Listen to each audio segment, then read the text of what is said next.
Friends welcome to our study channel move on study. तो friends आज मैं आप लोगों के सामने रेलवे एनटीपीसी सीबीटी 1 के लिए आप लोगों के बीच में 100 क्वेश्चंस रीच को लेके आऊँ जो आप लोगों के लिए काफ़ी इंपॉर्टेंस होगा। सबसे पहले फ्रेंड्स अगर आप लोग हमारे चैनल में नए आए तो प्लीज़ हमारे चैनल को सब्सक्राइब कर लीजिए और प्लेलिस्ट में जाकर देख सकते हैं एनटीपीसी का मैं प्लेटफॉर्म बुक का वॉल्यूम नंबर 2 का मैं 100 यानी कि टोटल 30 सेट अपलोड कर चुका हूँ विथ एक्सप्लेनेशन। तो आप लोग देख लीजिए, आप लोगों के लिए काफ़ी फ्रूटफुल होगा। इसमें मैं math, current affair, reasoning, GK जी सारे क्वेश्चन को मैं पूरे का पूरे ऑपरेशन कर दूँगा, तो आप लोग देख लीजिएगा। चलिए सेट नंबर 21 का स्टार्ट किया। देखिए आप लोग के बीच क्वेश्चंस क्या है। इसमें मैथ्स का क्वेश्चन सबसे पहले पूछा गया, फिर आप लोग का रीजनिंग का है, उसके बाद आप लोग का जीएस का है। तो देखते हैं क्वेश्चन क्या था पहला। तो फ्रेंड्स पहला क्वेश्चन ये रहा, कोई धनराशि चक्रवृद्धि ब्याज से पहले वर्ष के अंत में, तो पहले वर्ष के अंत में 650 रुपये और दूसरे वर्ष के अंत में 676 रुपये हो जाती है, तो धनराशि क्या होगी। देखिए इस टाइप्स का क्वेश्चन जब भी आते हैं तो आप लोग क्या करिए, देखिए पहले वर्ष के अंत में क्या लिखा था 650 रुपये, तो हम लोग 650 लिखेंगे। अगेन आई रिपीट, सेकेंड वर्ष में आप लोगों का लिखिएगा क्या 676 होता, तो 676 होता, तो पहला वर्ष का तो 650 था ना। अब एक्स्ट्रा कितना हो रहा, तो आप लोग देखिए 676 हो रहा, तो यहाँ पे 26 रुपये एक्स्ट्रा हो रहा। क्लियर है। आई थिंक अगर आप लोग रेट देखिएगा तो अल्टीमेटली देखिए 26 रुपये रेट यानी इंक्रीज कर रहा। कितना का था, बेसिक प्राइस 650 था, इंटू क्या करेंगे 100 करेंगे। आई होप आप लोग अगर यहाँ से करेंगे तो आप लोग के सामने रेट का परसेंट जो आएगा 4% आएगा। आई होप आप लोग यहाँ तक क्लियर हुआ होगा। क्लियर है। देखिए 0 0 कैंसिल करते हैं, 13 का टेबल 13 दूनी 26 होता है, 13 5 65 होता है, 5 का पहाड़ा में 10 2 टाइम्स आता है। आर का वैल्यू निकाले होंगे तो इस टाइप से आप लोग को 4% आया होगा। आप लोग का लिख रहा है वह धनराशि क्या होगी। तो फ्रेंड्स हम लोग सबसे पहले ये आप लोग को क्या करना है, ये देखिए अमाउंट के अकॉर्डिंग करना, तो 4% था, तो 100 में हम लोग 4 को जोड़ दें 104, तो 104% का वैल्यू आप लोग को 650 लिख रहा है। क्लियर है। तो हमने निकालना था धनराशि, तो 100% का वैल्यू निकालने के लिए क्या करेंगे, 650 को 100 से गुना करेंगे बाय क्या करेंगे 104 करेंगे। तो इसके अकॉर्डिंग अगर आप लोग सॉल्व करते हैं तो आप लोग बीच में आएगा जो वैल्यू 625 रुपये आएगा। तो आई होप आप लोगों को समझ में आ गया इसका राइट आंसर क्या होगा, 625 is the right answer. Clear है। चलिए and again I repeat friend, जब भी दूसरे वर्ष के अंत में आता है तो इसके लिए एक शॉर्ट ट्रिक होता है। तो पी अगर निकालने के लिए बोलता है तो आप लोग का जो बड़ा वैल्यू होता है, सॉरी जो छोटा वैल्यू होता है उसे डबल टाइम्स ले दीजिएगा। यानी पहले वर्ष का तो 650 गुना 650 कर दीजिएगा, और दूसरे वर्ष का जो अंत का वैल्यू होता है उससे डिवाइड कर दीजिएगा। इससे भी आप लोग कीजिएगा तो 625 आएगा। आप लोग के बीच में दोनों मैं प्रोसेस को बता दें, जो आप लोग का सूटेबल होता है उसके अकॉर्डिंग सॉल्व कर सकते हैं। Next question is now. तो नेक्स्ट क्वेश्चन आप लोग देख सकते हैं, ये आप लोग का डायग्राम का है। ये आई थिंक इसको आप लोग खुद से कीजिएगा। देखिए मैं क्वेश्चन नंबर आ चुका हूँ, क्वेश्चन नंबर डायरेक्टली बना रहा हूँ 5 नंबर। सभी किसमें सभी भुजाओं की लंबाई समान होती है, लिख रहा आयत, समलंब चतुर्भुज, समांतर चतुर्भुज या वर्ग।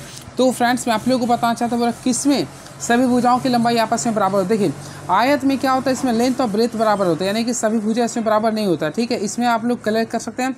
जस्ट लाइक सेम समलंब चतुर्भुज में इसी प्रकार होता है। मैं आप लोग को आंसर बताना चाहता हूँ, इसका राइट आंसर होगा वर्ग। देखिए ये वर्ग आप लोग का, तो वर्ग में आप लोगों को कंडीशन आप लोग अल्टीमेटली पढ़े भी होंगे। देखिए इसका चारों साइड आपस में क्या होता है, इक्वल होता है, यानी A B C D equal, सारे इक्वल होते हैं। तो राइट आंसर करेंगे तो ऑप्शन नंबर डी को क्लिक कर देंगे। चलिए यदि x मीटर तार की मूल्य d रुपये है तो उसी तार की y मीटर का मूल्य क्या होगा। कुछ नहीं करना, देखिए आप लोग स्टेप्स का क्वेश्चन आता है। देखिए मूल्य निकालना, सबसे पहले देखिए x मीटर का मूल्य क्या लिखा d, तो y मीटर का बोला y का निकालना है ना, तो हम लोग यहाँ पे मान लेते हैं कुछ यहाँ पे, तो मूल्य निकालना है तो अल्टीमेटली क्या करेंगे, तो क्रॉस मल्टीप्लाई, तो y को d से गुना करें y d कर देंगे, और ये x हम लोग डिवाइड कर दें तो y d बाई x होगा, तो ऑप्शन नंबर जाएंगे तो y d बाई x, तो हाँ वाई डी बाई तो एक्स होगा, तो वाई डी बाई एक्स करेंगे तो ऑप्शन नंबर लो ए को क्लिक करेंगे, तो option number A is the right answer. Next question is now, एक आयताकार मैदान का एक भुजा 15 मीटर और उसके विकर्ण की लंबाई 17 मीटर है, तो आयताकार मैदान का क्षेत्रफल क्या होगा। देखिए सबसे पहले आप लोग लेट अस कंसीडर, आप लोग रेक्टेंगल को शो करना। देखिए ए है, मान लीजिए बी है, ये सी है, ये डी है। एक भुजा मान लीजिए कि फ्रेंड इसका 15 है। ठीक है, अब इसका विकर्ण लिख रहा, तो फ्रेंड्स विकर्ण जो होता है सबसे लॉन्गेस्ट साइड होता है, तो विकर्ण आप लोग का ये हो गया। मान लीजिए कि आप लोग ये हो गया ना।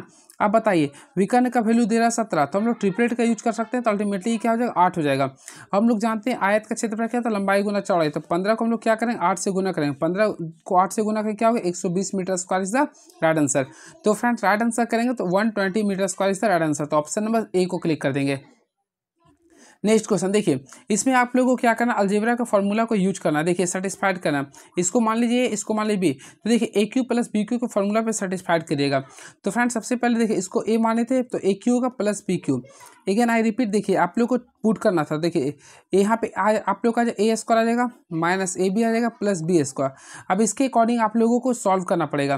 तो फ्रेंड्स मैं आप लोगों को बताना चाहता हूँ ए क्यू प्लस बी क्यू का, देखिए इसके अकॉर्डिंग चलना चाहते हैं तो आप लोग ए क्यू प्लस बी क्यू का फॉर्मूला पढ़े होंगे। तो देखिए क्या होता है, ए प्लस बी होता है, ब्रैकेट में लिखते हैं a square minus A B plus B square होता है। क्लियर है। अब डिवाइड में आप लोग देखेंगे तो नीचे में किस टेबल आ रहा था, A square minus A B plus B square के रूप में आ रहा।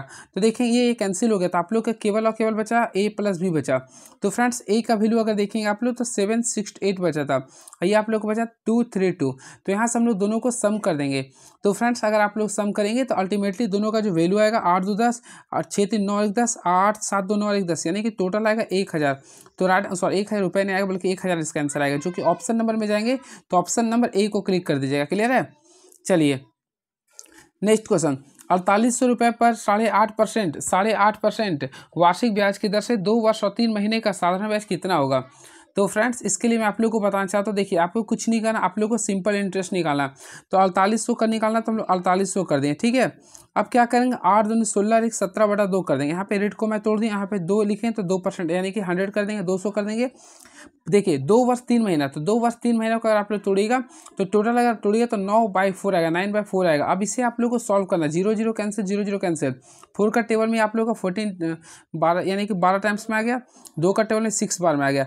अब 17 को 9 से गुना कीजिए, गुना 6 कीजिए तो 918 आएगा। तो फ्रेंड राइट आंसर आएगा रुपये 918, इसका राइट आंसर। तो ऑप्शन नंबर सी को क्लिक कर देंगे। Again next question is now. तो ये क्वेश्चन लिख रहा है, एक आदमी ताड़ के 24 मीटर ऊंचे पेड़ पर चढ़ता है। वह पहले सेकंड में 4 मीटर चढ़ता है और अगले सेकंड में 2 मीटर सरक जाता है। यह प्रक्रिया बार बार दोहराई जाती है जब तक वह शीर्ष पर नहीं पहुंच जाते हैं। वह शीर्ष पर किस सेकंड में पहुंचेगा।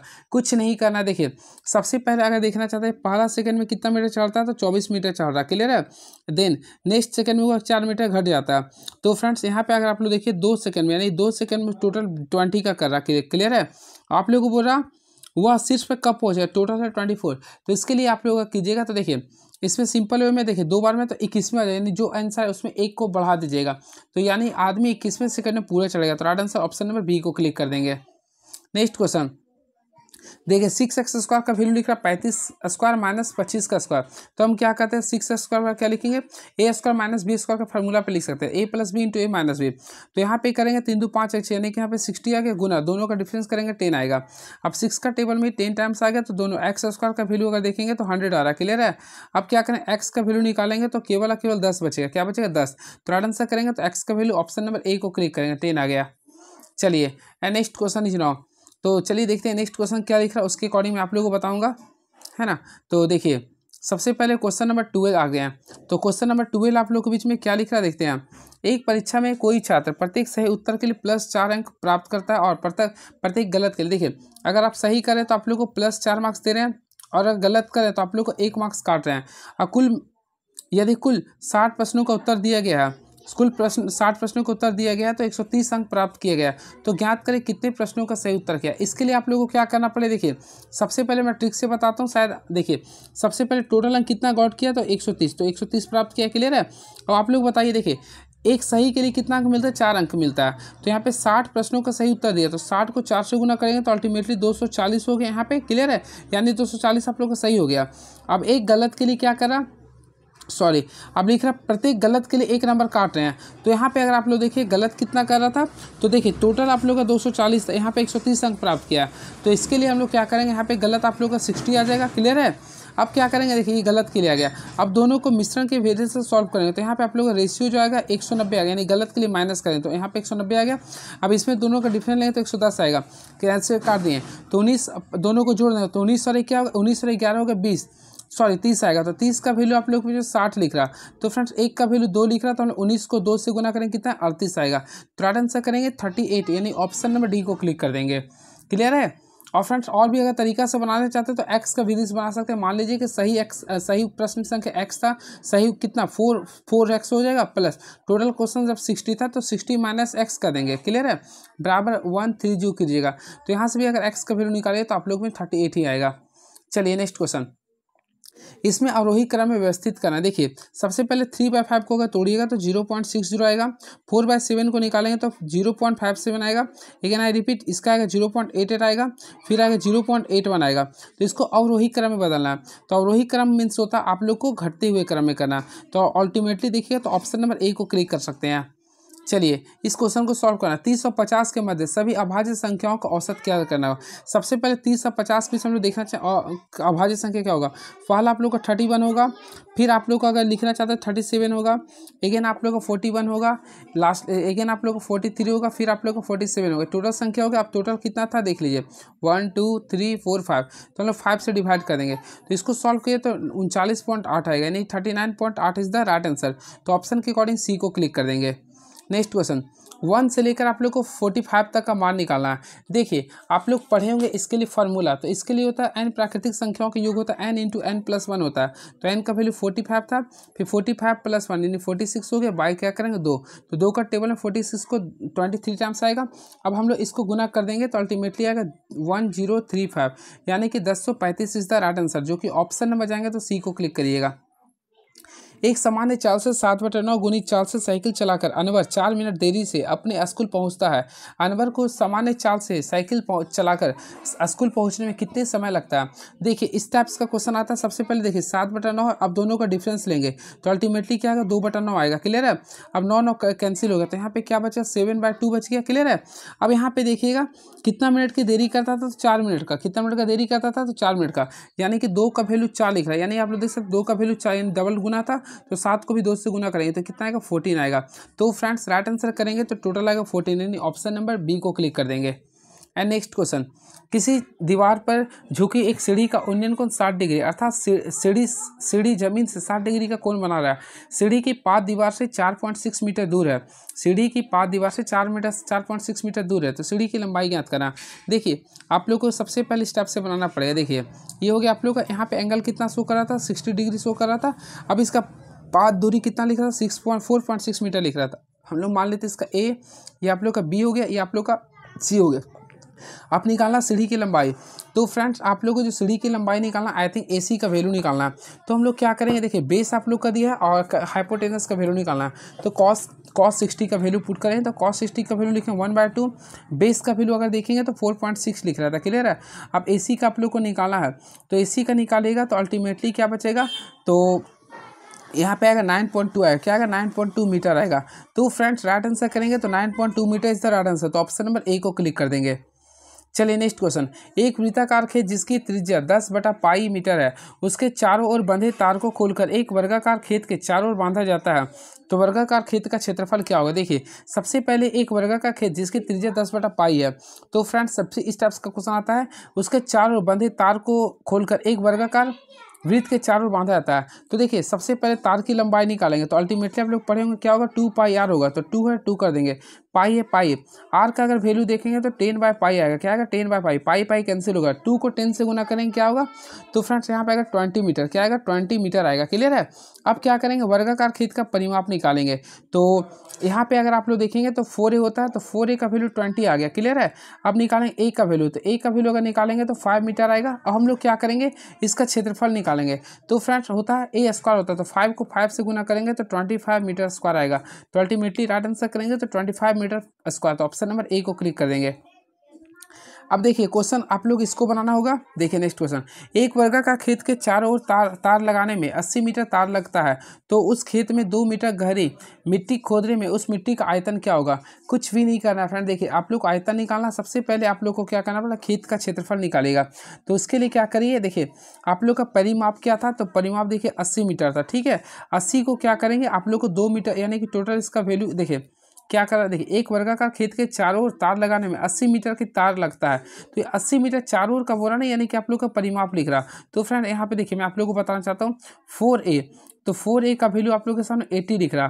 तो अल्टीमेटली a का वैल्यू निकालेगा तो 20 आ गया। क्लियर है। अब इसका क्षेत्रफल निकालेगा तो a का स्क्वायर यानी 20 का स्क्वायर होता है 400, तो 400 मीटर स्क्वायर आ गया। क्लियर है। अब यहाँ पे अगर आप लोग क्वेश्चन लिख रही है तो गहराई कितना लिखा 2 मीटर, तो उसको मिट्टी का आयतन क्या होगा। तो आयतन के लिए क्या करेगा, इस यानी कि जो 400 है इसको हम लोग क्या करेंगे केवल 2 से मल्टीप्लाई करेंगे। तो याद रखेगा 800 मीटर घन क्यूब होगा। तो ऑप्शन नंबर जाएंगे तो ऑप्शन नंबर बी को क्लिक कर देंगे। एक कमरे की लंबाई, चौड़ाई और ऊंचाई 4 मीटर, 5 मीटर, 4 मीटर, 3 मीटर है। उस कमरे की चारों दीवारों पर 80 रुपये प्रति वर्ग मीटर के दर से खर्चा निकालना आप लोगों को। तो फ्रेंड्स सबसे पहले आप लोग को चारों दीवारों के लिए फार्मूला क्या होता है आप लोग पढ़ेंगे, 2 इंटू एल बी। देखिए 2 into L B plus B H होता है, 2 into L B plus B H होता है। ठीक है, तो इस फार्मूला के अकॉर्डिंग हम लोग पुट करेंगे। ठीक है, तो देखिए 2 है, 2 कर देंगे, एल का वैल्यू कितना लिखा था 5, तो 5 को 4 से मल्टीप्लाई करेंगे 20 आ गया, फिर 4 को 3 से गुना करेंगे 12 आ गया, तो 20 और यहाँ पे 32 आ गया, 32 को 2 से गुना करें 64, तो 64 मीटर स्क्वायर आ गया। अब इसी को क्या करें 80 से गुना कर देंगे, तो 80 से गुना किए तो 5120 आएगा। क्या आएगा 5120 होता है।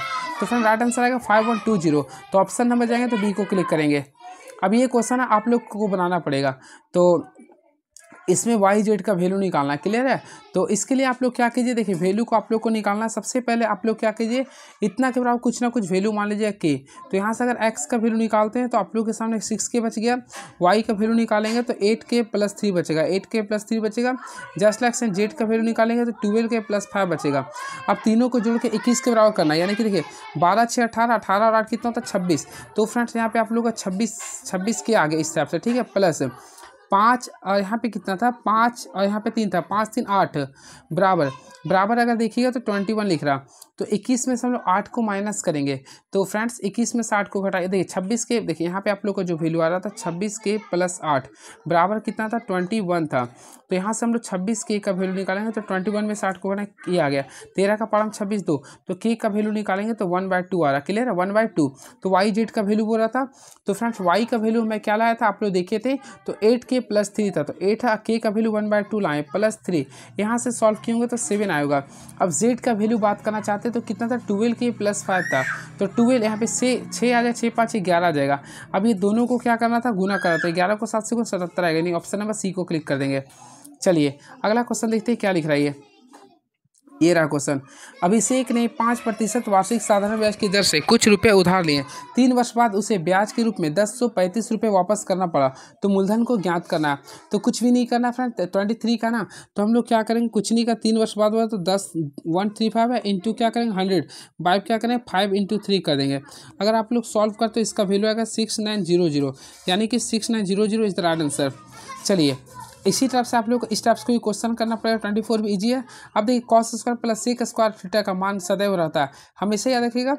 इसका वैल्यू जो होता है, इसका देखिए cos square theta plus sec square theta का मान जो होता है हमेशा याद रखिए, इसका जो वैल्यू तो 2 या 2 से अधिक होता है, दोनों का वैल्यू 2 या 2 से अधिक होता है, क्लियर है। तो ऑप्शन नंबर डी को क्लिक करेंगे, इस चीज़ को आप लोग ध्यान में रखिएगा। चलिए अगला क्वेश्चन लिख रहा, ये क्वेश्चन देख लीजिएगा, एक चतुर्भुज ABCD में कोण A और B द्विभाजक O पर मिलते हैं, तो कोण AOB का मान क्या होगा। तो फ्रेंड्स अगर आप लोग इसको बनाते हैं तो देखिए सबसे पहले आप लोगों को चतुर्भुज मान इस टाइप से बनाते हैं, ठीक है। हम मान लेते हैं आपका A है, ये मान लेते हैं B है, आपका ये मान लेते हैं C है, आपका ये मान लेते हैं D है।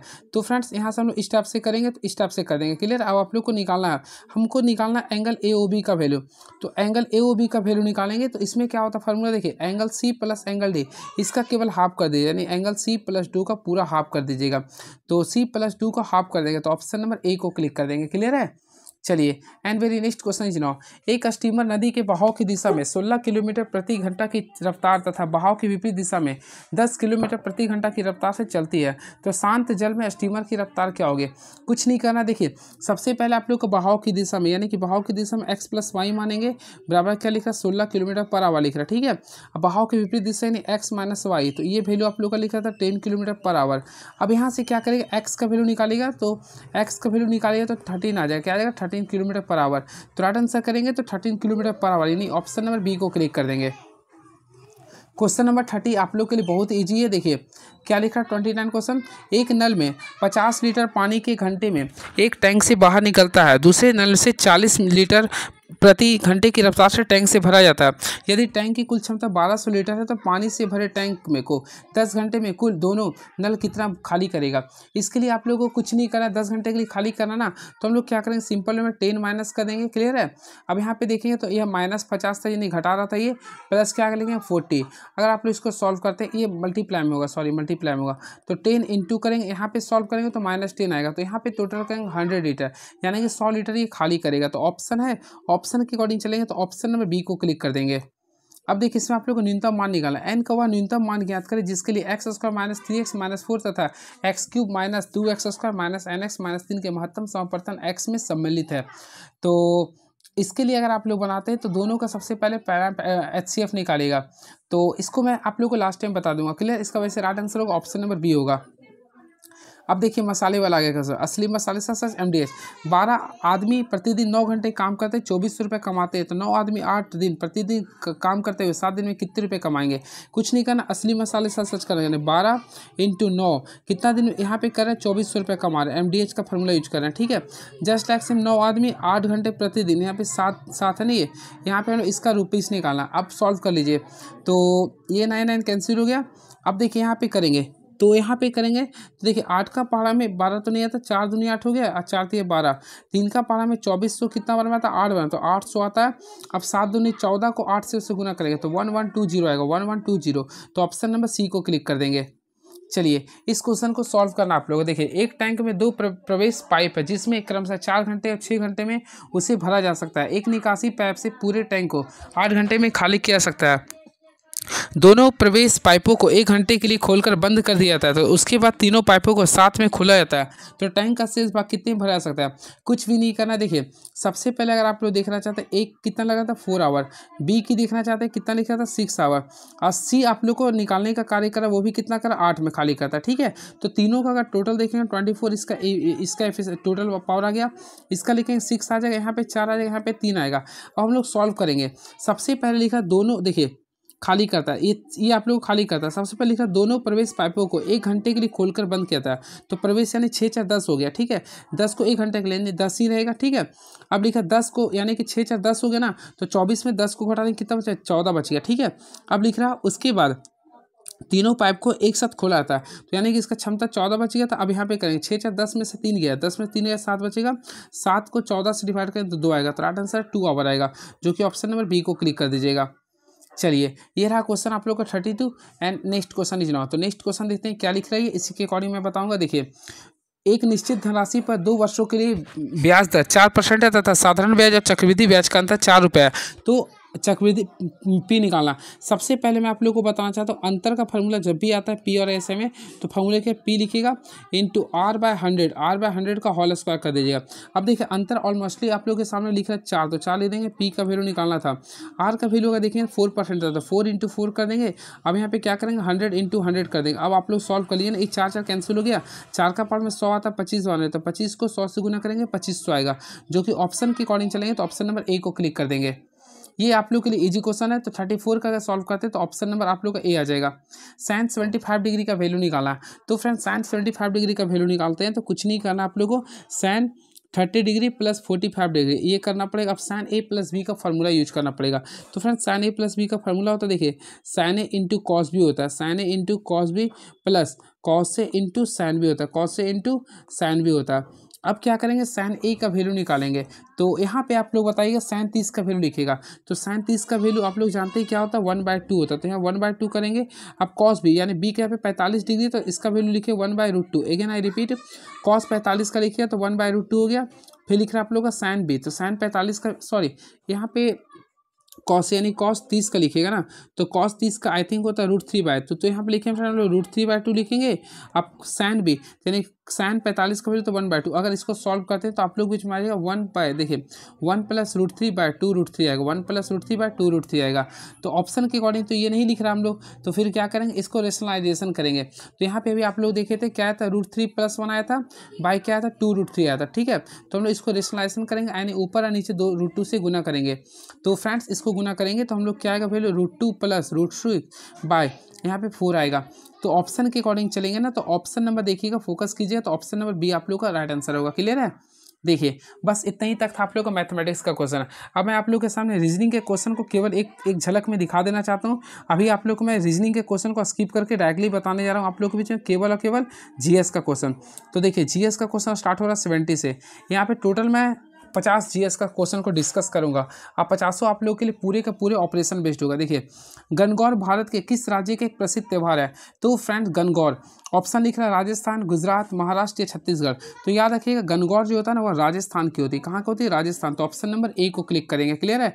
चलिए ऑपरेशन खेलते हैं। सबसे पहले आप लोगों को पता होगा, देखिए ऑप्शन के अकॉर्डिंग तो कुछ नहीं लिख रहा, मैं आप लोगों को 10 फेस्टिवल के बारे में बताता हूँ जो आप लोग के बीच में आ सकता है पेपर। सबसे पहले देखिए, सबसे पहले आप लोगों को वो बताऊंगा जो आप लोगों के लिए कन्फ्यूजन होता है। सबसे पहले नुआखाई, देखिए जो मैं बता रहा हूँ लिख लीजिए कॉपी में। तो पहला होता है नुआखाई। तो फ्रेंड नुआखाई कहाँ पर मनाया था, तो याद रखिए उड़ीसा में होता है। नुआखाई कहाँ पर होता है, उड़ीसा में होता है, इस चीज़ को याद करिए। एक होता है खाची पूजा, देखिए खर्ची पूजा, तो खर्ची पूजा होता है आप लोग का त्रिपुरा में होता है, इस चीज़ को भी आप लोग लिखते जाइए। खर्ची पूजा कहाँ पर होता है, त्रिपुरा में होता है। अगेन चपचार, ये चपचार भी आता है, चपचार आता है मिजोरम में। कहाँ पे आता है, ये होता है मिजोरम में होता है। इसके बाद होता है लाई, देखिए लाई के साथ साथ हरा बोला होता है, ये भी आप लोग का त्रिपुरा में होता है, क्लियर है। इसके बाद आता है आप लोग का मुआत्सु, जो कि आप लोग का ये होता है नागालैंड में। गुड़ी पर्व महाराष्ट्र में होता है। उगली, तो उगली जो होता है कर्नाटक में होता है। संगाई, तो संगाई मणिपुर में होता है। नमस्ते ओरछा होता है मध्य प्रदेश में। इतना याद रखिएगा। लेकिन आई रिपीट फ्रेंड्स, देखिए जो मैं बोल रहा हूँ इस चीज़ को लिख लेगा। फर्स्ट ऑफ ऑल नुआखाई, तो नुआखाई याद कर ले उड़ीसा में होता है। खर्ची पूजा कहाँ पर करते हैं, त्रिपुरा में।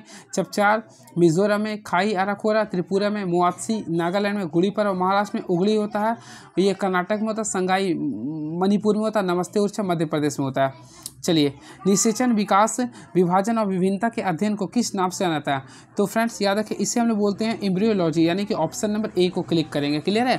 इस चीज़ को आप लोग को ध्यान में रखेगा। तो निषेचन, विकास, विभाजन और विभिन्नता के अध्ययन को एम्ब्रियोलॉजी कहते हैं, क्लियर है। इसमें याद रखें निषेचित अंड युग्मनज कहलाता है, इस चीज़ को भी आप लोग को ध्यान में रखना पड़ेगा। चलिए and next question, walkie talkie किस संचार चैनल का एक उदाहरण है, तो अल्टीमेटली फ्रेंड्स मैं आप लोगों को बताना चाहता हूँ वॉकी टॉकी जो होता है ये हाफ डुप्लेक्स का होता है। किसका होता है, ये हाफ डुप्लेक्स का होता है। ये बहुत ही इंपॉर्टेंट क्वेश्चन है ये। तो वॉकी टॉकी हाफ डुप्लेक्स संचार चैनल का एक उदाहरण होता है, क्लियर है। चलिए कुछ यहाँ से मैं आप लोग को डुप्लेक्स के बारे में बता देना चाहता हूँ जो आप लोगों के लिए काफ़ी इंपॉर्टेंट होगा। संचार उपग्रह आयन मंडल में होता है। देखिए सबसे पहले आप लोग को मैं बताना चाहता हूँ यहाँ पे एक होता है सिम्प्लेक्स, देखिए यहाँ पे एक होता है सिम्प्लेक्स। तो यहाँ पे आप लोग जानिए सिम्प्लेक्स क्या होता है। लेकिन आई रिपीट, एक होता है आप लोग का हाफ सिम्प्लेक्स, देखिए मैं हाफ लिख दिया, यहाँ पे सिम्प्लेक्स लिख दिया, क्लियर है। हाफ सिम्प्लेक्स होता है। एंड नेक्स्ट होता है फुल सिम्प्लेक्स, यानी कि यहाँ पे एफ लिख दिया हूँ, यहाँ पे सिम्प्लेक्स, ठीक है।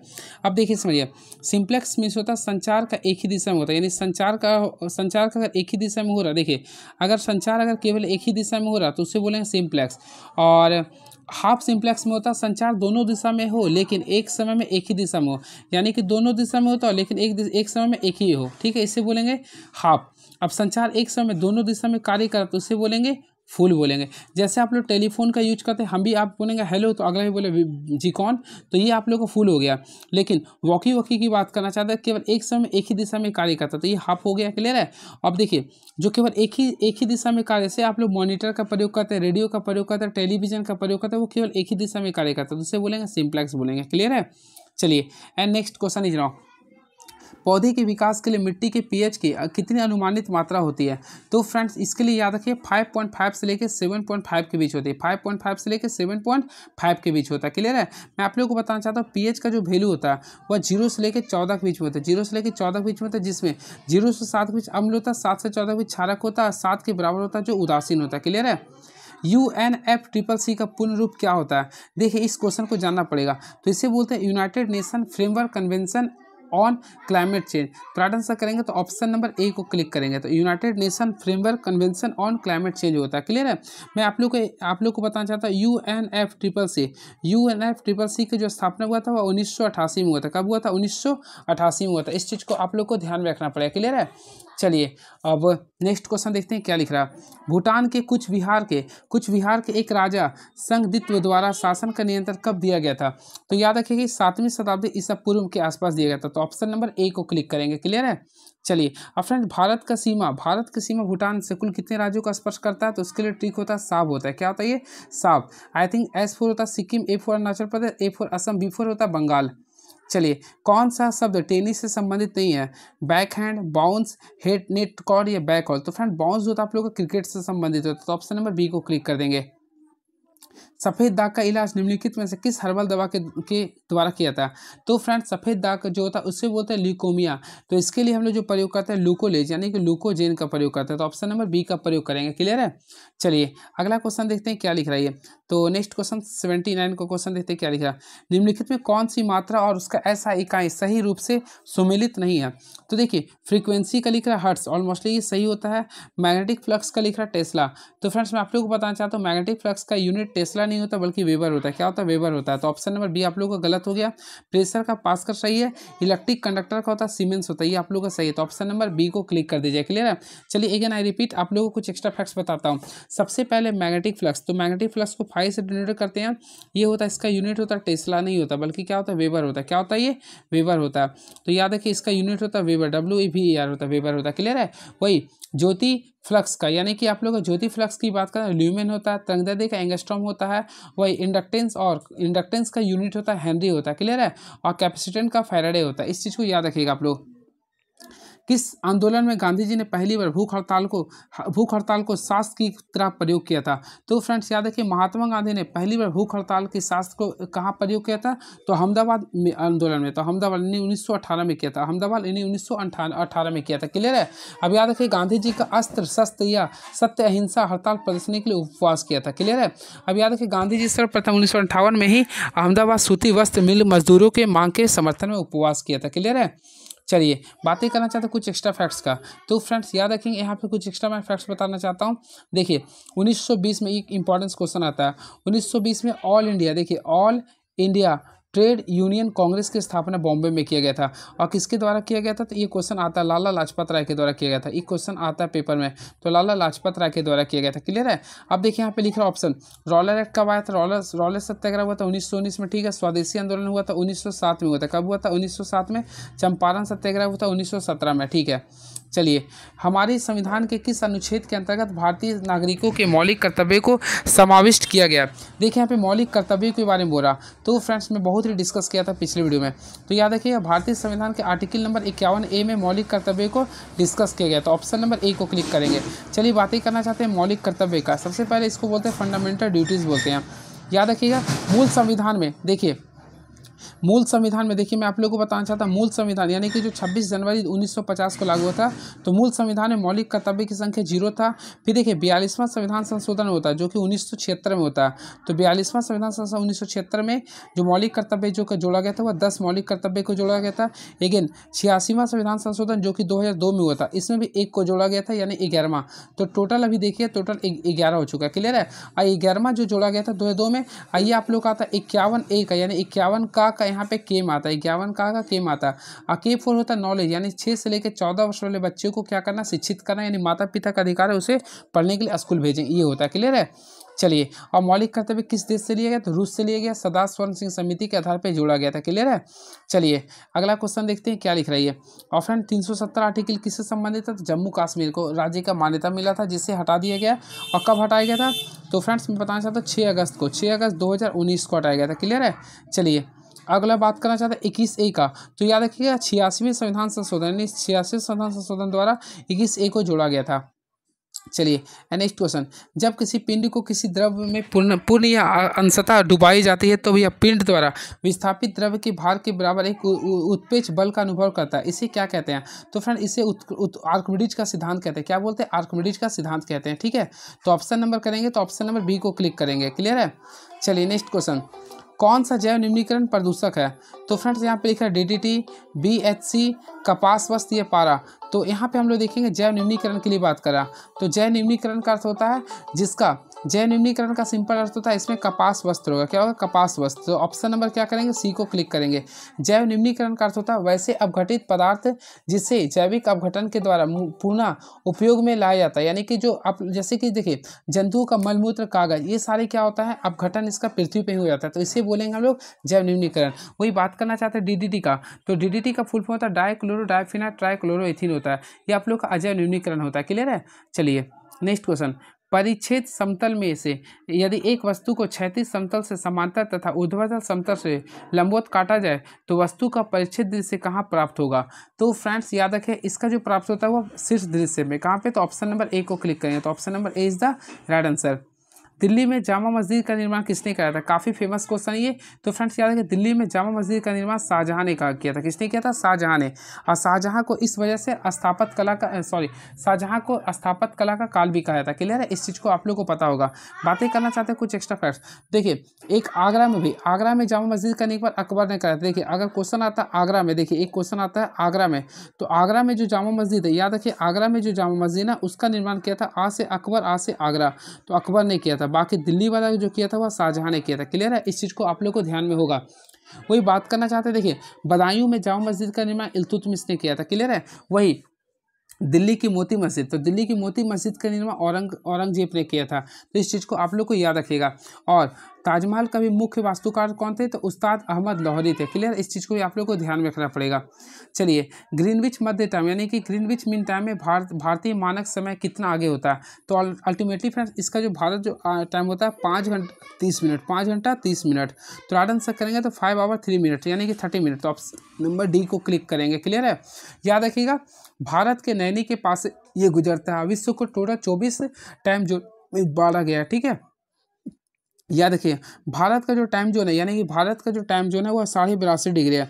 याद रखिए 82.5 डिग्री पूर्वी देशांतर। ये क्वेश्चन आता है कौन सा देशांतर है, तो पूर्वी देशांतर है। और याद रखिए ग्रीनविच टाइम जो है ना भारत के कुल 5 राज्यों को पास करता है। इसके लिए याद रखिएगा आंधी में छाता उड़ा, देखिए इसका ट्रिक होता है ये, इसको याद रखिएगा।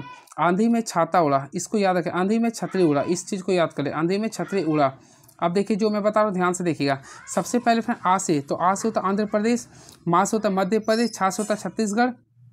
ठीक है, ऊ से होता उड़ीसा, उड़ीसा हो गया। उड़ा, तो देखिए आंधी में, तो आ से आंध्र प्रदेश हो गया, मे से मध्य प्रदेश, छा से छत्तीसगढ़ हो गया।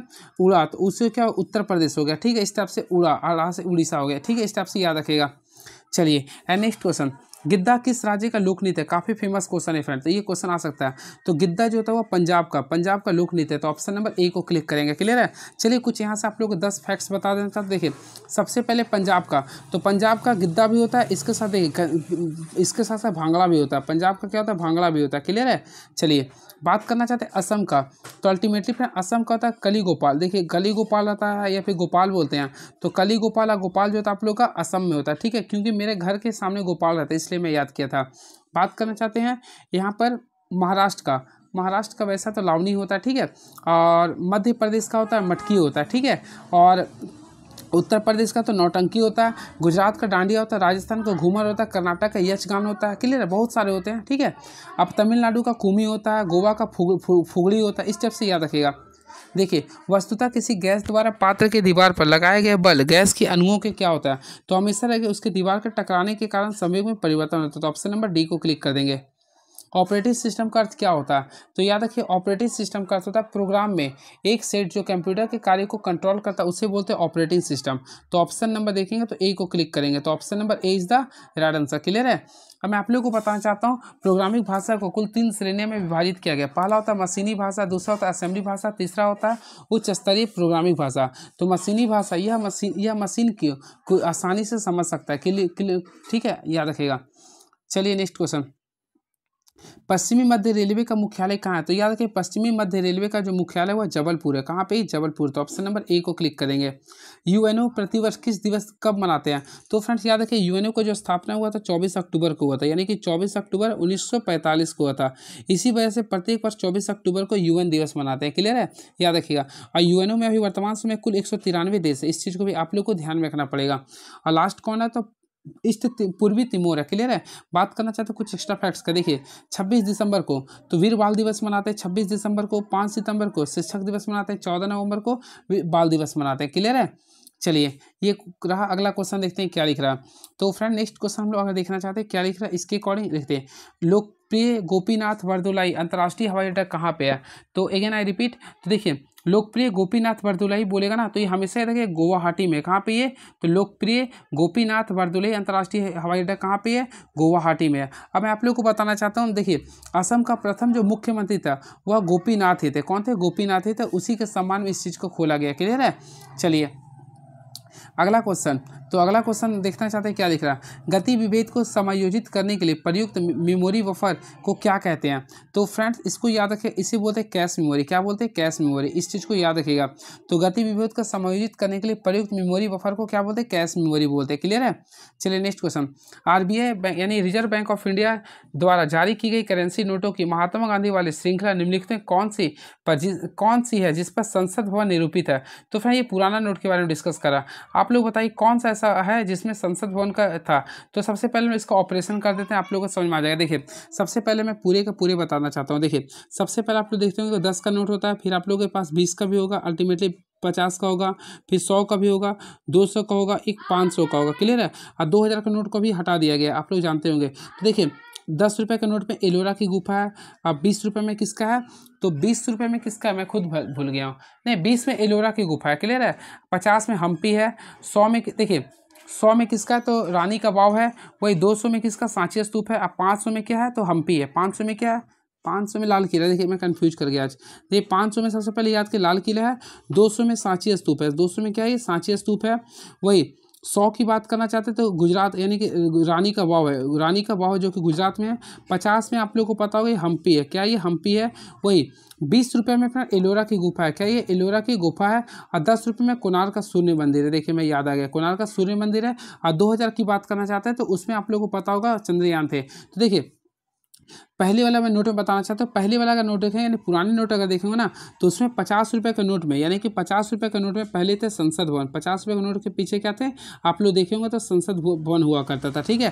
तो ये आप लोग के बीच में क्वेश्चन था। तो राइट आंसर होगा 50 रुपये का नोट। क्लियर है। चलिए और भी वैसा कुछ इसमें क्वेश्चन नहीं है। ठीक है।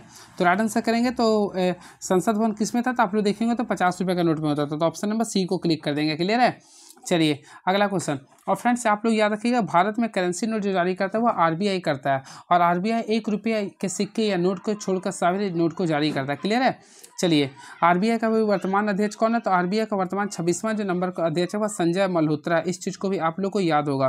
तो फ्रेंड याद रखें संजय मल्होत्रा होते हैं, यानी संजय मल्होत्रा। आई होप आप लोग को याद होगा। इससे पहले 25वां था शक्तिकांत दास थे। प्रथम सीडी देशमुख थे। निम्नलिखित में से संसद की वह अस्थायी समिति कौन सी है जिसमें राज्यसभा के सदस्य शामिल नहीं होते हैं। तो देखिए आप लोग को मैं बताना चाहता हूँ राज्यसभा के सदस्य शामिल नहीं होते। तो देखिए इसमें याद रखिए प्राक्कलन समिति। तो प्राक्कलन समिति एक ऐसा समिति होता है जिसमें राज्यसभा के सदस्य शामिल नहीं होते हैं। तो ऑप्शन नंबर करेंगे तो ऑप्शन नंबर बी को क्लिक करेंगे। तो option number B is the right answer. Clear है। तो याद रखिए प्राक्कलन समिति संसद की वह स्थायी समिति होती है जिसमें राज्यसभा का सदस्य शामिल नहीं होता है। क्लियर है। अब प्राक्कलन समिति में केवल लोकसभा की समिति होती है। क्लियर है। और इसमें कुल सदस्य जो होता है केवल 30 होते हैं। कितना होता है, केवल 30 होती है। क्लियर है। और आई थिंक प्राक्कलन समिति का भी वर्तमान जो अध्यक्ष है संजय जायसवाल है। इस चीज़ को भी आप लोग याद रखिएगा, संजय जायसवाल प्राक्कलन समिति का अध्यक्ष है। ठीक है। अब याद रखिएगा प्राक्कलन समिति प्रशासनिक एवं संगठनात्मक सुधार एवं कार्य कुशलता पर रिपोर्ट देता है। वही बात करना चाहते हैं लोक लेखा समिति के बारे में। तो फ्रेंड्स याद रखिए लोक लेखा समिति में कुल 22 सदस्य होते हैं। कितने होते हैं, 22 सदस्य होते हैं, जिसे 2 भाग में बांटा गया। एक होता है 15, तो 15 आप लोग का होता है लोकसभा से और 7 होता है आप लोग का राज्यसभा से। इस चीज़ को याद रखिएगा। और इसमें जो अध्यक्ष होते हैं हमेशा राज्यसभा के, इसमें हमेशा नेता प्रतिपक्ष के अध्यक्ष होते हैं। यानी कि इसमें अभी वर्तमान समय जो अध्यक्ष है, अभी भूल गया मैं, केसी वेणु को नहीं, कोई कांग्रेस का नेता इसका भी अध्यक्ष बना है। यानी कि लोक लेखा देखिए सबसे पहले प्राक्कलन समिति का अध्यक्ष कौन है, तो संजय है। क्लियर, संजय मालवेलकर कुछ नाम है, ये हो गया। और वही लोक लेखा समिति में कुल 22 सदस्य होते हैं जिसमें राज्यसभा से 7 होते हैं, लोकसभा से 15 होते हैं। क्लियर है।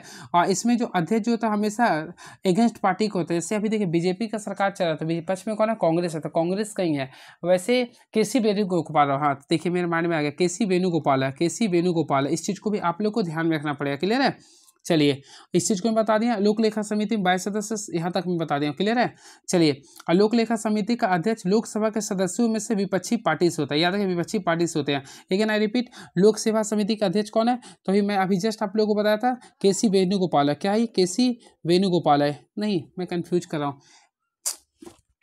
कोई बढ़िया, हाँ केसी के साथ वेणुगोपाल, इसको आप लोग देखिएगा थोड़ा सा मैं कंफ्यूज कर रहा हूँ। प्राक्कलन समिति का संजय जायसवाल है। क्लियर है। चलिए भारत निम्नलिखित में से किस गोलार्ध में स्थित है, तो अल्टीमेटली हम पूरे विश्व का मैप देखते हैं तो भारत जो है उत्तर पूर्वी गोलार्ध में स्थित है। तो भारत उत्तर पूर्वी यानी ऑप्शन नंबर ए को क्लिक करेंगे। Option number A is the right answer. Clear है। इस चीज़ को आप लोगों को देखे भी होंगे। चलिए नेक्स्ट क्वेश्चन, साइक्लोट्रॉन क्या होता है, तो फ्रेंड्स साइक्लोट्रॉन एक प्रकार का एक्सेलरेट त्वरक होता है। तो ऑप्शन नंबर जानेंगे तो एक्सेलरेट त्वरक यानी ऑप्शन नंबर सी को क्लिक करेंगे।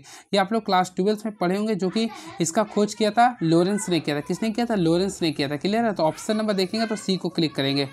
नेक्स्ट क्वेश्चन, पौधे का रोग लाल सड़न किसे प्रभावित करता है। हमेशा याद रखें पौधे का रोग जो लाल सड़न को प्रभावित करता है वह आप लोग का जो होता है वह गन्ना होता है। क्या होता है, गन्ना को करता है। इस चीज़ को याद रखिएगा। बातें करना चाहते हैं तंबाकू, तो तंबाकू वगैरह नहीं। चलिए नेक्स्ट क्वेश्चन, गणितज्ञ रामानुजन के जीवन पर बनी film the man who knew infinity किसकी रचना पर आधारित है। तो फ्रेंड्स सबसे पहले याद रखिए गणितीय रामानुजन के जीवन पर बनी फिल्म है द मैन हू न्यू, देखिए the man who knew infinity, तो ये जो आप लोगों के बीच बना है रॉबर्ट कैनिसल पे बना है, रॉबर्ट कैनिसल पे बना है। क्लियर है। याद रखिएगा श्री रामानुजन का जो जन्म हुआ था वह 22 दिसंबर को हुआ था। तो याद रखिए 22 दिसंबर 1887 को हुआ था, तमिलनाडु में हुआ था। क्लियर है। IC के जन्म दिवस पर प्रत्येक वर्ष हम लोग राष्ट्रीय गणित दिवस मनाते हैं। क्लियर है।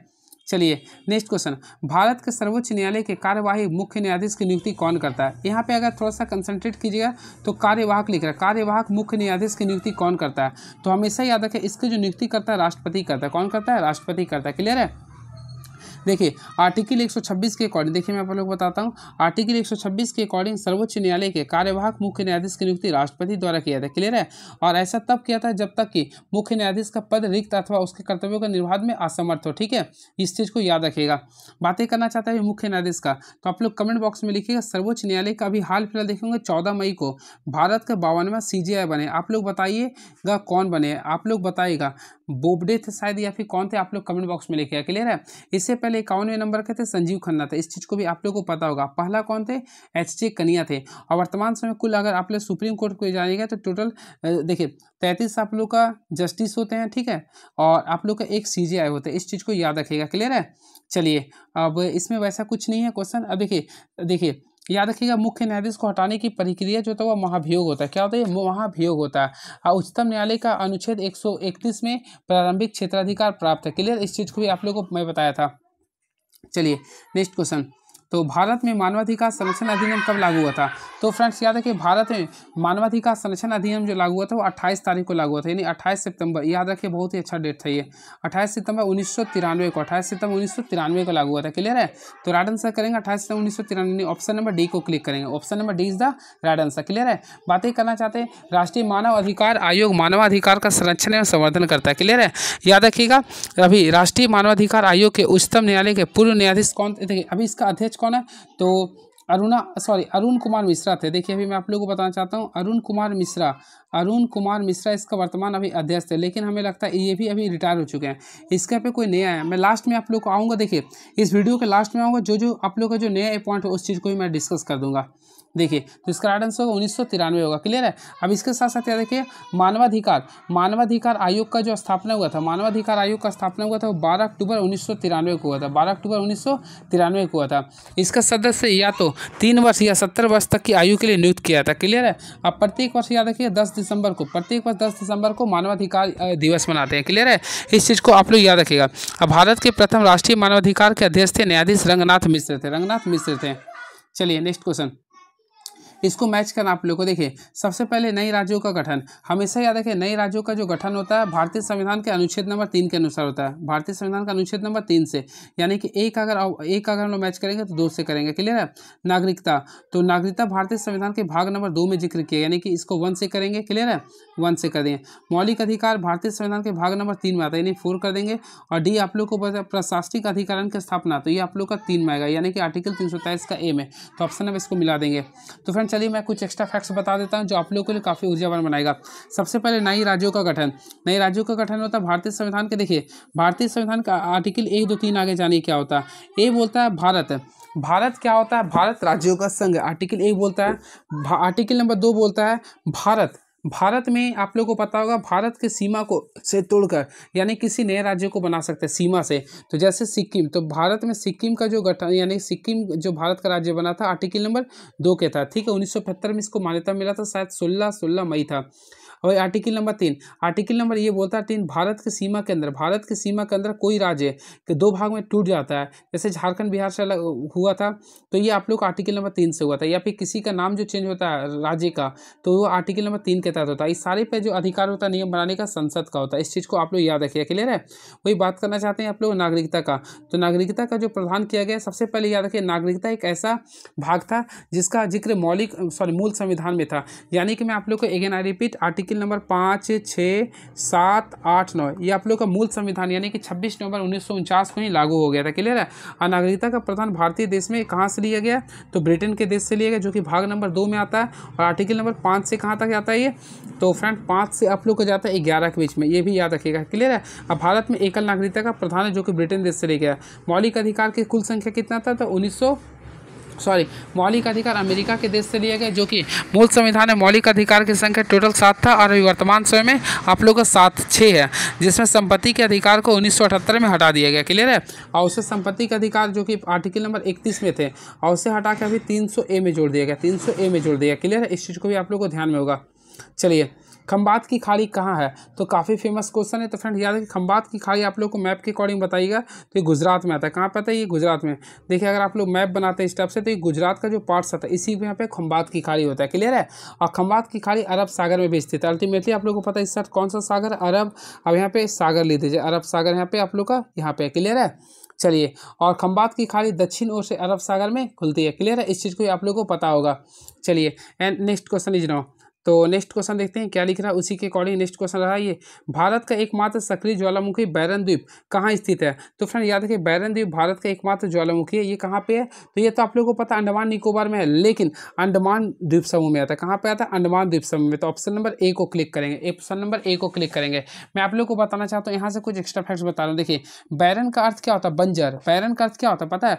बैरन का अर्थ होता है बंजर, यानी कि जहाँ कोई निवास नहीं करता। क्लियर है। याद रखें इस द्वीप पर कोई भी मानव निवास नहीं करता। ये आप लोग का हमेशा ज्वालामुखी के लिए माना जाता है। क्लियर है।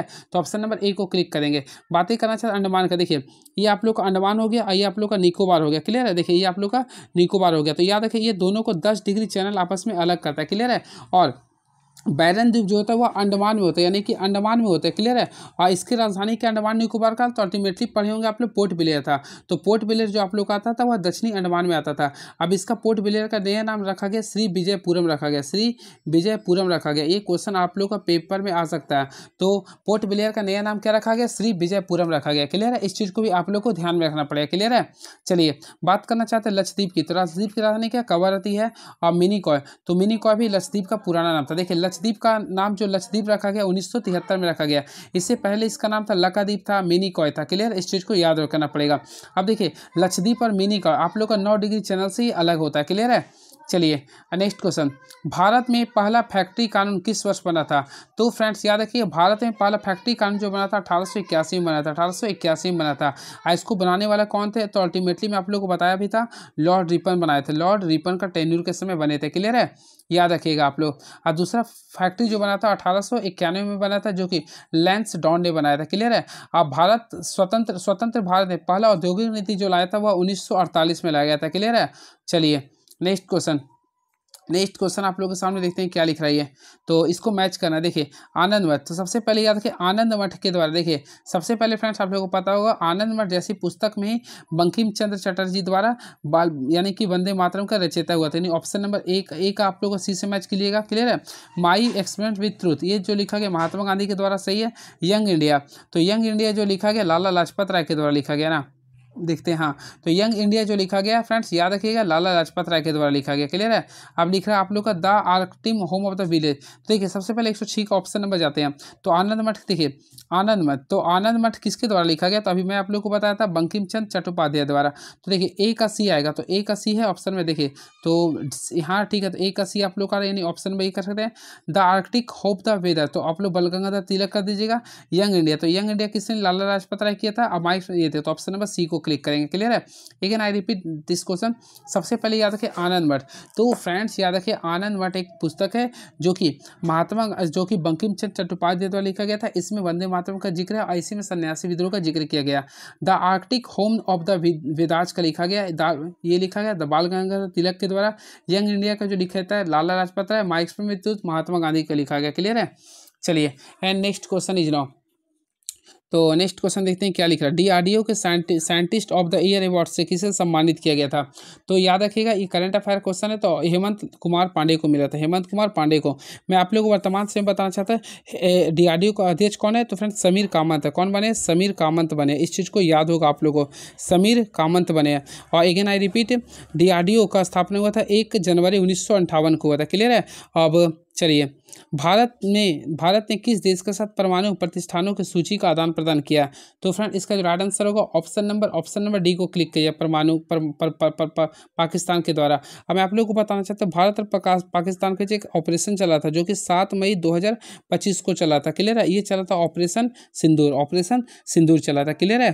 चलिए, धोबल डैम का उद्घाटन किस शहर में हुआ था? तो ये काफ़ी फेमस क्वेश्चन है ये। तो फ्रेंड याद रखिए, ये मणिपुर की राजधानी इम्फाल में हुआ था। मणिपुर की राजधानी इम्फाल में हुआ था। मैं आप लोग को बताना चाहता हूँ, मणिपुर एक ऐसा राज्य है जहाँ पर अभी राष्ट्रपति शासन लग रहा होगा। 12वां ब्रिक्स शिखर सम्मेलन किसकी अध्यक्षता में संपन्न हुए थे? तो देखिए, 12वां ब्रिक्स सम्मेलन सबसे पहले ये जो हुआ था, 12वां के बारे में बात करा ना, तो 110 का राइट आंसर होगा ऑप्शन नंबर ए होगा, व्लादिमीर पुतिन के शासनकाल में। अब मैं आप लोग को बताना चाहता इस बार जो ब्रिक्स का जो सम्मेलन होगा वह साउथ अफ्रीका में होगा। कहाँ? ये कन्फ्यूजन में आप लोग को लास्ट में बता दूंगा इसका, रुकिए। ये सब देखिए, कर्नाटक में स्थित हवेली रेलवे स्टेशन का नाम क्या रखा गया? तो इसका जो नाम रखा गया फ्रेंड्स, याद रखिएगा, ऑप्शन नंबर बी को क्लिक कीजिए, महादेवप्पा मिलारा। चलिए, बस कुछ क्वेश्चन आ रहे हैं करंट अफेयर को ही मैं बता दूँ। देखिए, नेक्स्ट क्वेश्चन, 27 दिसंबर 2020 को केंद्रीय बजट, इसको हटाइए, 11 जुलाई 2020 को किस देश में पहली राज्य स्तरीय ई लोक अदालत शुरू की गई थी? तो राइट आंसर होगा 113 का ऑप्शन नंबर सी को क्लिक किया, छत्तीसगढ़। ठीक है, चलिए अगला क्वेश्चन, अग्नि सुरक्षा प्रमाणन प्रक्रिया के आधुनिकीकरण करने वाला देश का पहला राज्य कौन है?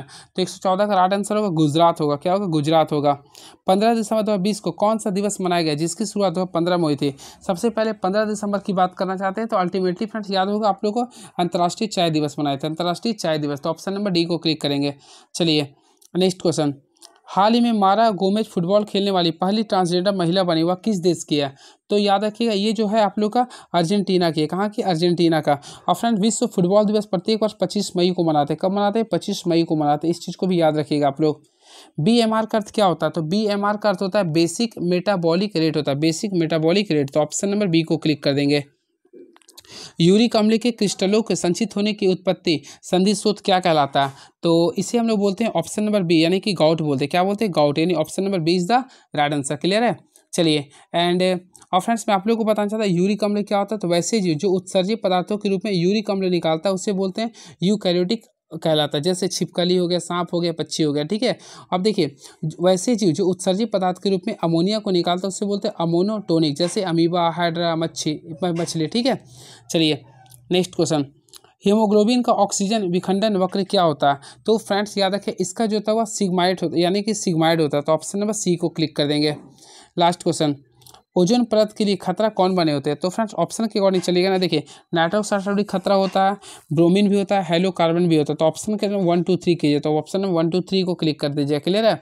चलिए, मैं आप लोग को बताना चाहता हूँ, देखिए, ओजोन परत के क्षरण के लिए उत्तरदायी जो होता है CFC होता है, यानी क्लोरोफ्लोरोकार्बन। क्लियर है? अब देखिए, इसके बचने के लिए हम लोग क्या कहते हैं, HFC का प्रयोग करेंगे, हाइड्रोफ्लोरोकार्बन का प्रयोग करेंगे। याद रखिएगा, विश्व में सबसे पहली बार 1985 में अंटार्कटिका के ऊपर ओजोन छिद्र देखा गया था। क्लियर है? अब ओजोन के छिद्र को जो मापते हैं, मोटाई को डॉप्सन से मापते हैं। और जो ओजोन की बचाव के लिए एक प्रोटोकॉल हुआ था जो कि 16 सितंबर, याद रखिएगा, 16 सितंबर 1987 को हुआ था।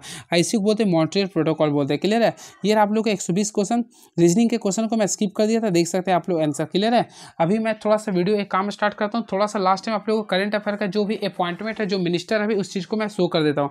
जस्ट वेट ना, थोड़ा वेट कीजिए, मैं स्टार्ट करता हूँ क्वेश्चन को। वेट मिनट कीजिए।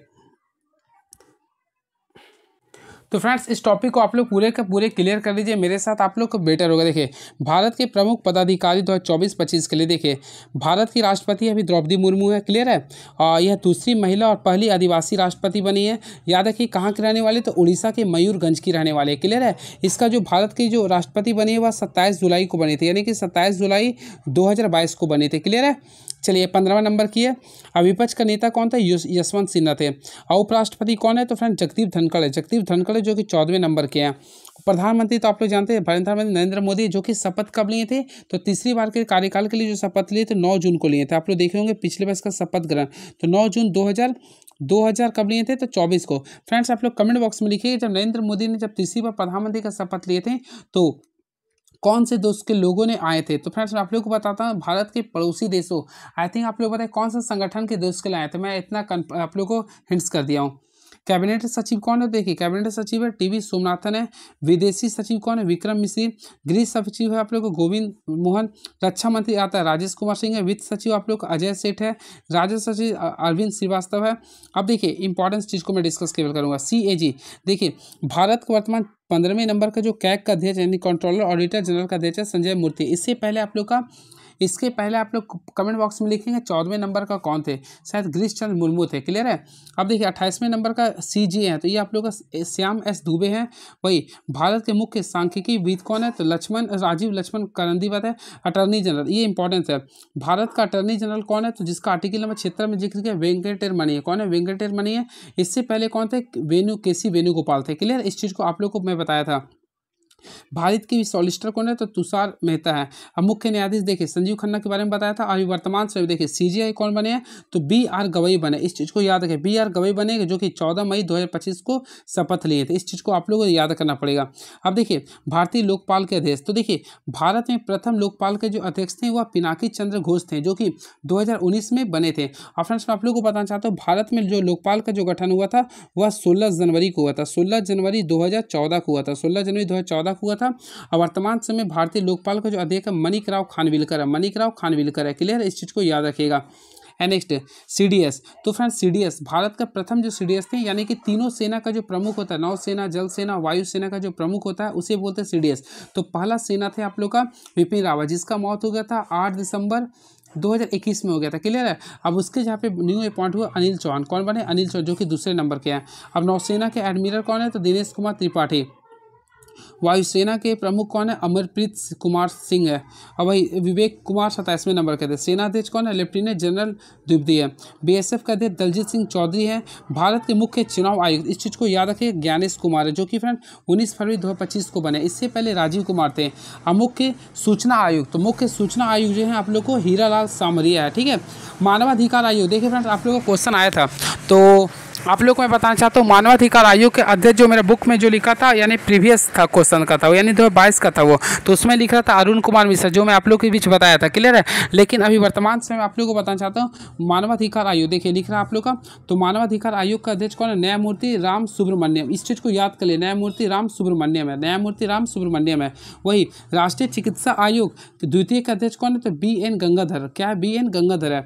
वही राष्ट्रीय महिला आयोग, जिसकी स्थापना हुआ था 1992 में हुआ था। पहला अध्यक्ष था जयंती पटनायक था। इससे पूर्व थी रेखा शर्मा, लेकिन अभी रेखा शर्मा के जगह पे बनी विजय किशोर राहटकर। विजय किशोर राहटकर, ये भी आप लोग का इंपॉर्टेंट है। केंद्रीय सतर्कता आयोग, तो इसका प्रवीण कुमार श्रीवास्तव है।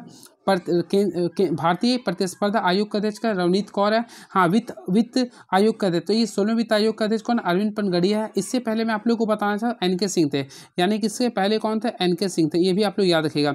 28वें विधि आयोग का अध्यक्ष कौन है, तो दिनेश महेश्वरी है। दिनेश महेश्वरी। और विक्रम साराभाई अंतरिक्ष केंद्र के निदेशक कौन थे, उन्नी कृष्णन नायर। अब देखिए इसरो के अध्यक्ष, तो फ्रेंड याद रखिएगा इसरो के वर्तमान अध्यक्ष है V नारायण है, जो कि 14 जनवरी 2025 को अपॉइंट हुए थे। क्लियर है। इससे पहले कौन थे, तो K सिवान थे। चलिए वही बात करना चाहिए DRDO, तो DRDO का अध्यक्ष कौन था, देखिए समीर V कामत, जो मैं डिस्कस किया था। ICMR का राजीव बहल है।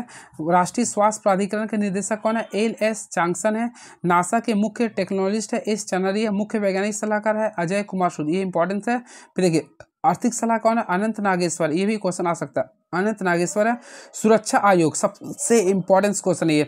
तो फ्रेंड राष्ट्रीय सुरक्षा सलाहकार कौन है, ये सबसे क्वेश्चन इंपॉर्टेंट है। देखिए राष्ट्रीय सुरक्षा सलाहकार ये सबसे इंपॉर्टेंट अजीत डोभाल, ये आ सकता है इसलिए क्योंकि जब अभी आप लोग देखे होंगे भारत में ऑपरेशन सिंदूर चला था, तो इसका भी काफ़ी भूमिका था। अजीत डोभाल, ये क्वेश्चन आ सकता है। NIA के अध्यक्ष है सदानंद डाटे। CBI के प्रमुख देखिए CBI भी आ सकता है, प्रवीण सूद है। वही IB के अध्यक्ष तो अल्टीमेटली आप लोग पढ़े होंगे, तो फ्रेंड तपन कुमार डेका है। तपन कुमार डेका है। रॉ का तो रॉ से रॉ और रा से रवि कुमार सिन्हा है। ED का अध्यक्ष है राहुल नवीन है। RBI के गवर्नर कौन है, तो 26वें नंबर बने हैं आप लोग का संजय मल्होत्रा। इससे पहले कौन थे, तो शक्तिकांत दास थे। अब देखिए RBI के 4 गवर्नर है। पहला TR शंकर है, राजेश्वर राव है, महेश कुमार जैन है और स्वामीनाथन और माइकल देवपात्रा। ये आप लोग कमेंट बॉक्स ये क्वेश्चन याद कर लीजिए। ये 4 में से आप लोग को पूछता है कि कितने पार्ट्स होते हैं। देखिए उपराज्यपाल कितने RBI के, देखिए 1 2 3 4 5, यानी कुल 5 है। TR शंकर है, राजेश्वर राव है, महेश कुमार जैन है, स्वामीनाथन है और माइकल देवव्रत पात्रा। ठीक है। RBI के वित्तीय अधिकारी कौन है, तो सुधा बालकृष्णन है। कौन है, सुधा बालकृष्णन है। अब देखिए SBI, तो फ्रेंड SBI के जो अध्यक्ष है चल्ला श्रीनिवासनु शेट्टी है। इस चीज़ को भी आप लोग याद रखें। इससे पहले कौन थे, दिनेश कुमार खला। अभी वर्तमान समय कौन है, चल्ला श्रीनिवासनु शेट्टी। SBI इसको नहीं करना है। देखिए UID जो आधार कार्ड आप लोग देखते हैं तो उसका अध्यक्ष कौन है, भुवनेश्वर कुमार, जो कि जनवरी 2025 में अपॉइंट हुए थे। अब देखिए संसद टीवी नहीं आ सकता है, CRPF के भी आप लोग को पेपर में नहीं आने वाला, जो आने वाला वही मैं बताऊंगा। देखिए नीति आयोग का CEO कौन है, तो BR सुब्रमण्यन है। वही इसका उपाध्यक्ष कौन है, तो सुमन कुमार बेरी। क्वेश्चन आएगा कि नीति आयोग के उपाध्यक्ष कौन है, तो सुमन कुमार बेरी है, और इसका अध्यक्ष कौन होता है, तो नरेंद्र मोदी, प्रधानमंत्री नरेंद्र मोदी होते हैं। क्लियर है। तो CEO कौन है, तो BR सुब्रमण्यम में, उपाध्यक्ष कौन है, सुमन कुमार बेरी। वही PAC, देखिए मैं आप लोग बोला था ना PAC, देखिए PAC यानी कि लोक लेखा समिति। तो लोक लेखा समिति के अध्यक्ष हमेशा विपक्ष के नेता होते हैं। मैं आप लोग को बताया था तो कौन है, KC वेणुगोपाल। मैं आप लोग को बोला था ना KC वेणुगोपाल है। तो ये इंपॉर्टेंस क्वेश्चन है। तो PAC यानी कि आप लोग का लोक लेखा समिति, जिसमें कुल सदस्य 22 होता है, ठीक है, जिसमें आप लोग को 15 लोकसभा से होते हैं, 7 राज्यसभा से होते हैं, तो 7 राज्यसभा। तो इसका जो अध्यक्ष हमेशा अगेंस्ट पार्टी के होते हैं, यानी कि विपक्ष के होते हैं, तो KC वेणुगोपाल है। क्लियर है। अब प्राक्कलन समिति में कुल 30 सदस्य होते हैं, वो भी 30 आप लोग का होता है, लोकसभा का होता है, जो कि संजय जायसवाल है इसका अध्यक्ष। सार्वजनिक अधिग्रहण समिति का अध्यक्ष कौन है, बैजंती पांडा है। राज्यसभा के सदन का नेता, तो राज्यसभा के सदन का जो नेता की बात करता है JP नड्डा, यानी जगत प्रकाश नड्डा है। और राज्यसभा के विपक्ष के नेता की बात करना चाहते हैं तो मल्लिका खड़गे अर्जुन है। क्लियर है। और लोकसभा के अध्यक्ष कौन है, तो ओम बिरला है, जो कि लगातार दूसरी बार बने, 18वें लोकसभा के, जो कि टेन्यूर रहेगा 24 से 29 रहेगा। प्रोटेम स्पीकर जो बने थे आर्टिकल नंबर 93 के तहत भर्तहरि महताब बने थे। अब देखिए राज्यसभा का उपसभापति आप लोगों को पता होगा, सभापति सबसे पहले होता है उपराष्ट्रपति, जो कि जगदीप धनखड़ है, और उपसभापति हरिवंश नारायण सिंह है। क्लियर है। महासचिव है प्रमोद चंद्र मोदी है। देखिए लोकसभा का महासचिव उत्पल कुमार सिंह है। LIC के चेयरमैन है सिद्धार्थ मोहंती है। नेस्कॉम के अध्यक्ष सिंधु गंगाधर राव है। क्लियर है। अगला नेस्कॉम के प्रेसिडेंट है राजेश नाम्बियर है। FTI पुणे के अध्यक्ष कौन है, R माधवन है। देखिए जो इंपॉर्टेंस में उसी को रेलवे का आ सकता है, रेलवे बोर्ड का अध्यक्ष कौन है, सतीश कुमार। इससे पहले पहली महिला जो बनी थी जया वर्मा सिन्हा थे। क्लियर है। अब देखिए ये आप लोग आ सकते हैं, भारतीय तटरक्षक बल के निदेशक कौन है, परमेश शिवम बने। ठीक है। इससे पहले कौन थे, राकेश पाल थे। इसको अतिरिक्त बार मिला। इसका 1 फरवरी को राष्ट्रीय तटरक्षक दिवस मनाते हैं। टाटा स्टील का अध्यक्ष कौन है, नरेंद्रन है। PFC के अध्यक्ष परविंदर चोपड़ा है। NGT, देखिए NGT भी क्वेश्चन आ सकता है, यानी कि नेशनल ग्रीन ट्राइब्यूनल, तो इसका अध्यक्ष है प्रकाश श्रीवास्तव। कौन है, प्रकाश श्रीवास्तव, जिसका स्थापना हुआ था 18 अक्टूबर 2010 को हुआ था। CBIC तो CBIC का अध्यक्ष CBSE होना चाहिए था, CBSE होना चाहिए था। उसका अध्यक्ष संजय कुमार अग्रवाल है। IPCC का अध्यक्ष G मस्की है। SSC के अध्यक्ष है गोपाल कृष्ण है। क्लियर है। ये सब सारी चीज़ों को आप लोग को देखना पड़ेगा, तो ये देख लीजिए। और CEO को अगर आप लोग देखना चाहते हो तो एक नज़र में आप लोग केवल देख लीजिए इसको। क्लियर है। देखिए अब इसके साथ साथ फ्रेंड्स मैं आप लोग को और भी अपॉइंटमेंट्स को अभी ही करवा देता हूँ। देखिए मैं अभी केवल अपॉइंटमेंट करवा देता हूँ, क्योंकि आप लोग सोच रहे हो कि नासा के अध्यक्ष कौन है, ये आप लोग को जानना जरूरी है। ये मंत्री को आप लोग को पढ़े होंगे, ये भी मैं बता दूंगा। सारी चीज़ को मैं आप लोग को करवा दूंगा। क्लियर है। देखता हूँ वो दिया है कि ना लिस्ट वाला, वो दिया होगा तो मैं पूरे का पूरे बता दूंगा। आप लोग बताइएगा मेरा क्लास कैसा लगता है आप लोग को, उसके बाद ही मैं आप लोगों के बीच में बताऊँगा क्या करना है, प्लानिंग आप लोग के बीच में। देखता हूँ दिया होगा तो ठीक है। सिम्बैक्स, देखिए इस युद्ध अभ्यास को मैं ट्रिक से बता दूंगा। ऐप है यहाँ पे, मुझे आप लोग का इंटरनेशनल जो मंत्री है उस चीज़ को बताना था थोड़ा सा, क्योंकि वहाँ से क्वेश्चन आप लोग के पेपर में आएगा। तो देखता हूँ अगर मिल गया तो ठीक है, नहीं तो देखेंगे। देखिए ब्रिक्स का क्वेश्चन था, तो फ्रेंड देखिए ब्रिक्स का जो 2025 का जो होगा, देखिए ब्रिक्स जो 2025 में जो होगा ब्राज़ील में होगा। कहाँ पे होगा, ब्राज़ील में होगा। इस चीज़ को भी आप लोग को याद रखें। देखिए यहाँ से क्वेश्चन आएगा, मैं पूरे का पूरे एक बार पढ़ ही देता हूँ। देखिए सबसे पहले महत्वपूर्ण अंतर्राष्ट्रीय सम्मेलन 25-24 का, तो चौथा हरित हाइड्रोजन, इसको नहीं, जो इंपॉर्टेंट वही बताऊंगा। G20 2025 का होगा, जोहान्सबर्ग में होगा। क्लियर है। वही जो इंपॉर्टेंट G7 आप लोगों का कहाँ होगा, तो कनाडा में होगा। कहाँ पे होगा, कनाडा में होगा। G20 कहाँ पे होगा, जोहान्सबर्ग में होगा। G7 कहाँ होगा, कनाडा में होगा। SCO का कहाँ पे होगा, तो चीन में होगा। SCO कहाँ पे होगा, चीन में होगा। G20 का देखिए इसमें 20 सदस्यीय का होगा, कहाँ पे मेज़बान होगा, ब्राज़ील होगा। देखिए इसमें ब्रिक्स का इंपॉर्टेंस होता है, तो ब्रिक्स 2025 का जो सम्मेलन है वह याद रखिएगा। ये आप लोग का जो होगा ब्रिक्स का 17वां सम्मेलन ब्राज़ील द्वारा आयोजित होगा, याद रखिएगा ब्राज़ील द्वारा होगा। ठीक है। अब अंतर्राष्ट्रीय योग महोत्सव इंपॉर्टेंट है, जो कि ऋषिकेश उत्तराखंड में होगा। नाटो 2025 देखिए इंपॉर्टेंट है। नाटो 2025 का जो आयोजन होगा 35वां, वो आप लोग का होगा। मेजबान जो होगा द हेग यानी नीदरलैंड होगा। G7 का मैं बता दें कर्नाटक में होगा। IUU2 तो इंडिया, इजराइल, USA और UAE के बीच जो पहला शिखर सम्मेलन होगा मेजबान में रहेंगे PM मोदी वर्चुअली किए थे। SCO का फ्रेंड चीन में होगा। क्वाड का भारत में होगा, क्वाड आ सकता है तो भारत में क्वाड का होगा। क्लियर है। चलिए ये था, आप लोग देख लीजिए, है ना। तो आसियान का भी आ सकता है, फिलीपींस से ये। अब देखिए इसमें G20 के बारे में यहाँ पे मैं मिनिस्टर बताना था, अगर मिल गया तो ठीक है, नहीं तो इसके बाद मैं नेक्स्ट वीडियो में आके बताऊँगा, देखता हूँ, क्योंकि वो इम्पोर्टेंस क्वेश्चन होता है वहाँ से। आई थिंक मिल जाएगा अभी, इसके बाद देखता हूँ, मिल गया तो ठीक है, नहीं तो फ्रेंड्स नेक्स्ट वीडियो में आके मैं बता दूंगा, क्योंकि वहाँ से भी क्वेश्चन आप लोगों को पेपर में पूछ सकता है। देखता हूँ, नहीं मिला ये। वैसे कंटेंट में अगर देखता हूँ, अगर मिल गया तो आप लोग को जस्ट अभी बता, क्योंकि वहाँ क्वेश्चन पूछेगा, मैं नहीं चाहता कि मैं आप लोग के साथ। देखिए सबसे पहले पुस्तक ये आप लोग को मेन यहाँ बताना है मुझे, अपॉइंटमेंट CEO हो गया, भारत ने पूरे विश्व के मंत्रालय बताना है, वेब पोर्टल, राष्ट्रीय सम्मेलन G20, इसके तरह मिशन, एक आवासीय सूचकांक, ये आप लोग को नामक सूची, GI टैग, एजेंसियाँ, शास्त्रीय नीति, इसमें तो नहीं होगा, यहाँ पे भी नहीं होगा, राजकीय प्रसिद्ध नाटक ये। तो फ्रेंड नेक्स्ट वीडियो में अगर आता हूँ, देखिए अगर मुझे मिल जाता है तो मैं सारी चीज़ों को बता दूंगा, क्योंकि ये देखिए अंतर्राष्ट्रीय संगठन, तो अंतर्राष्ट्रीय संगठन के बारे में मुझे बताना है और उसमें कौन कौन सा मंत्री होता है, क्लियर है। तो पेज नंबर जाते हैं तो 122 है, देखते हैं अगर मिल गया तो 122 में अगर कुछ मिल गया टॉपिक तो मैं बता दूंगा। देखता हूँ पेज नंबर 122 है, ठीक है 122 आ जाओ भैया, हाँ देखता हूँ 122, हाँ यहाँ से देखिए कुछ मैं आप लोगों को बताऊँगा। देखिए IMF का, तो फ्रेंड देखिए IMF का फुल फॉर्म होता है इंटरनेशनल मॉनेटरी फंड होता है, जिसका MD कौन है, गीता गोपीनाथ है। इसकी स्थापना हुआ था 27 दिसंबर 1945 को ब्रिटेन वुड्स सम्मेलन की सिफारिश पे हुआ था, और इसका मुख्यालय कहाँ, वाशिंगटन DC है, और इसमें कुल सदस्य 190 है। अब याद रखिएगा IMF द्वारा वर्ल्ड इकोनॉमिक आउटलुक का रिपोर्ट प्रकाशित किए गए थे, क्लियर है। अब देखिए इसका अध्यक्ष कौन है, गीता गोपीनाथ है। विश्व बैंक तो एक समूह, देखिए एक समूह के रूप में, इसको फ्रेंड्स मैं डायरेक्टली बता दूंगा नेक्स्ट वीडियो में, क्योंकि अभी आप लोगों को हौच पौच हो जाएगा। मेन मुझे पता करना था नाटो का अध्यक्ष, तो देखिए नाटो का अध्यक्ष कौन इसमें लिख रहा होगा, वो क्वेश्चन आया हुआ है, इसलिए मैं आप लोगों को डिस्कस करना चाहता हूँ। देखिए नाटो, तो नाटो का स्थापना हुआ तो आप लोग जानते हैं 4 अप्रैल 1949 को हुआ था, इसमें भी अध्यक्ष ने लिख रहा ना, ठीक है कोई नहीं, नेक्स्ट में आके मैं बता दूंगा, ठीक है। तो चलिए फिर नेक्स्ट वीडियो में आऊँगा तो मैं सारी चीज़ों को मैं और भी डिटेल से बताऊँगा, क्लियर है। तब तक अपने चैनल पर बने रहे, और क्या आप लोग को नीड है आप लोग कमेंट बॉक्स में लिखिए, मैं पूरे का पूरे बता दूंगा। Thank you so much.